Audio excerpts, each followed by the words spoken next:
भारत का नाम लेकर कतर को उकसा रहा पाकिस्तान का रक्षा मंत्री। बोले हम में दम था, हम 5 गुना बड़े भारत जैसे देश से टकरा गए। आप मुस्लिम देश क्या इजराइल को सबक नहीं सिखा सकते? जी हाँ दोस्तों, मिर्जा गालिब का एक शायर बहुत मशहूर है, आग लगाने वाले को क्या खबर, रुख हवाओं ने बदला तो खाक वो भी होंगे। जी हाँ दोस्तों, पाकिस्तान को तवज्जो देकर ये चेतावनी और मिर्जा गालिब की शायरी सुन लेनी चाहिए।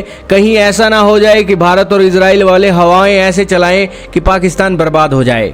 दोस्तों, भारत जैसे देश तो पाकिस्तान से संभलता नहीं है। अब इजराइल के साथ भी दुश्मनी मोल लेने के लिए पाकिस्तान फिर रहा है और उसे उम्मीद है कि कहीं मुस्लिम देश एकजुट हो जाएं तो इजराइल की ईंट से ईंट बजा देंगे।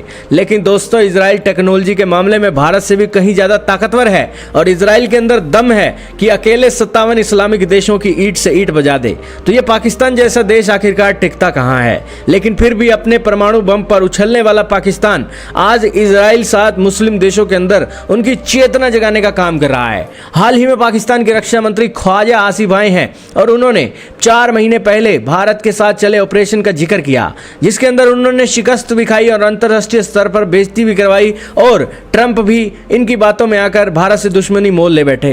हालांकि ये बात अलग है, लेकिन कतर की राजधानी दोहा में दिन दिहाड़े हमास के ठिकानों पर इजराइल ने जैसा ही हमला किया है, वैसे ही मुस्लिम जगत में खलबली मची हुई है। सभी डरे हुए हैं इजराइल से कि कहीं अगला निशाना इजराइल उनके देश में ना ले ले और उस सिचुएशन में वो अपने देश की इज्जत कैसे बचाएंगे, ये उनके लिए सबसे बड़ा क्वेश्चन मार्क है। लेकिन इसी बीच पाकिस्तान ने भारत का नाम लेकर खाड़ी के मुस्लिम देशों को इजराइल के खिलाफ उकसाना शुरू कर दिया है।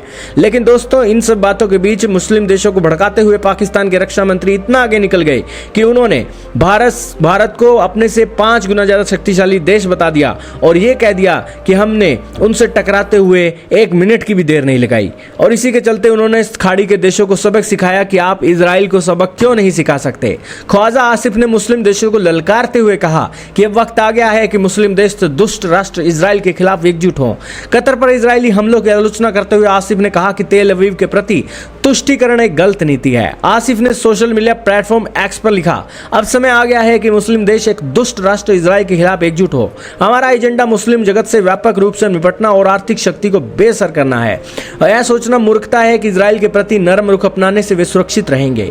ख्वाजा आसिफ इतने ललकारने वाली बातें इसलिए दे रहे हैं क्योंकि उनके पास परमाणु बम है, लेकिन जो और मुस्लिम देश हैं उनके पास परमाणु बम नहीं है। यही कारण है कि पाकिस्तान यहाँ पर अपने परमाणु बम की धौंस दिखा रहा है और बता रहा है कि देखिए हम कितने ताकतवर हैं।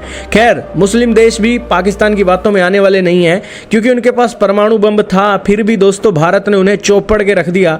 लेकिन फिर भी दोस्तों, पाकिस्तान आज अपनी चुपड़ाहट को एक छुपाने के बजाय अपनी ललकार और अपनी छाती चौड़ी करता हुआ दिखाई दे रहा है। खैर, पाकिस्तान को ईरान का एग्जाम्पल नहीं भूलना चाहिए जब इजराइल ने ईरान की ईंट से ईंट बजा कर रख दी थी। खैर, पाकिस्तान दुनिया के अंदर खलीफा भी बनना चाहता है, लेकिन टेक्नोलॉजी के नाम पर पाकिस्तान के पास कुछ है नहीं। इजराइल अकेला पाकिस्तान को धूल चटाने के साथ साथ 57 के 57 इस्लामिक देशों के साथ लोहा ले सकता है, लेकिन पाकिस्तान की ऐसी औकात नहीं है।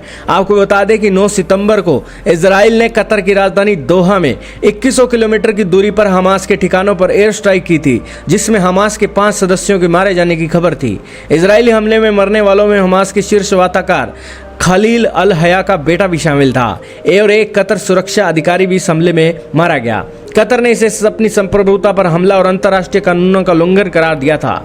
लेकिन दोस्तों, जो आतंकवादी कतर के अंदर बैठे थे वो भी इंटरनेशनल कानूनों के लिए एक उल्लंघन ही था। लेकिन ये बात पाकिस्तान कैसे समझे, क्योंकि उनके देश के अंदर भी अंतर्राष्ट्रीय आतंकवादी बैठे हुए हैं। यही कारण है कि आतंकवादियों को लेकर भारत जैसा सब्र करता है वैसा सब्र इजराइल नहीं करता है। इजराइल तो घर में घुसकर मारने में भी देरी नहीं करता है, चाहे वो देश तुर्की हो या फिर हो कतर। अगर पाकिस्तान को अपनी चौधराहट का इतनी ही ताकत है और इतनी अकड़ है तो हमास के आतंकवादियों को पाकिस्तान के अंदर छुपाकर इजराइल को खुला चैलेंज करके दिखा दे। इजराइल वाले ईंट से ईंट ना बजा दें, पाकिस्तानियों फिर कहना। तो यही कारण है कि इजराइल तो भैया अपनी टेक्नोलॉजी के दम पर, अपने माइंड के दम पर, अपनी रिसर्च के दम पर, अपनी खुफिया जानकारियों के दम पर और अपने सशस्त्र बलों की ताकत के दम पर आज कतर के अंदर भी अटैक कर सकता है, क्योंकि उसे पता है कि सारे एक समीकरण उसके पास हैं। लेकिन पाकिस्तान के रक्षा मंत्री ऐसी स्टेटमेंट देते हैं जबकि उन्हें पता है कि ना तो हवाएं उनके रुख में है